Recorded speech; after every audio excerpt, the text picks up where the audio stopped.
Wayanad DCC president ND അപ്പച്ചൻ രാജിവെച്ചു. സ്ഥാനമൊഴിഞ്ഞത് group തർക്കങ്ങൾക്കും വിവാദങ്ങൾക്കും പിന്നാലെ. പകരം ചുമതല TJ ഐസക്കിന്. NSSനെ അനുനയിപ്പിക്കാൻ കോൺഗ്രസ്. വിശ്വാസ പ്രശ്നത്തിൽ ഉറച്ച നിലപാടെന്ന് വ്യക്തമാക്കും. NSSുമായി അഭിപ്രായ ഭിന്നതയില്ല എന്ന് VD സതീശൻ. എല്ലാ കാലത്തും നല്ല സൗഹൃദമെന്ന് സണ്ണി ജോസഫ്. ശബരിമല യുവതീ പ്രവേശനത്തിൽ ശക്തമായി നിലപാടെടുത്തത് തങ്ങളെന്ന് NSSനെ ഓർമ്മിപ്പിച്ച കോൺഗ്രസ് നേതാക്കൾ. പത്തനംതിട്ടയിൽ G Sukumaran നായർക്കെതിരെ banner. Operation Numkhor റെയ്ഡിന്റെ ഭാഗമായി കൊച്ചിയിൽ പിടിച്ച ഫസ്റ്റ് ഓണർ വാഹനം മൂവാറ്റുപുഴ സ്വദേശി മാഹീൻ അൻസാരിയുടേത്. ചോദ്യം ചെയ്യലിന് ഹാജരാകാൻ മാഹീന് കസ്റ്റംസ് സമൻസ്. ആഡംബര വാഹനക്കടത്തിൽ അമിത് ചക്കാലക്കലിനെ കേന്ദ്രീകരിച്ച് കൂടുതൽ അന്വേഷണം.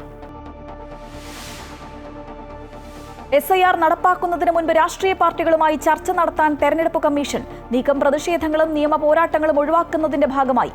തെരഞ്ഞെടുപ്പ് കമ്മീഷൻ നിലപാട് വ്യക്തമാക്കിയത് സംയുക്ത പാർലമെന്ററി യോഗത്തിൽ. CPI ജനറൽ സെക്രട്ടറിയായി D രാജ തുടരും. രാജയ്ക്ക് മാത്രം പ്രായപരിധിയിൽ ഇളവിന് നിർവാഹക സമിതിയിൽ ധാരണ. തീരുമാനം കേരള ഘടകത്തിന്റെ എതിർപ്പ് മറികടന്ന്. 25ാം CPI പാർട്ടി കോൺഗ്രസിന് ഇന്ന് സമാപനം. പാക് താരങ്ങൾക്കെതിരെ പരാതി നൽകി BCCI. ഏഷ്യാകപ്പ് മത്സരത്തിനിടെ രാഷ്ട്രീയ സ്വഭാവമുള്ള പ്രതികരണങ്ങൾ നടത്തിയെന്ന പരാതി. ഏഷ്യാകപ്പിൽ ഇന്ന് രാത്രി 8-ന് പാകിസ്ഥാൻ ബംഗ്ലാദേശ് മത്സരം.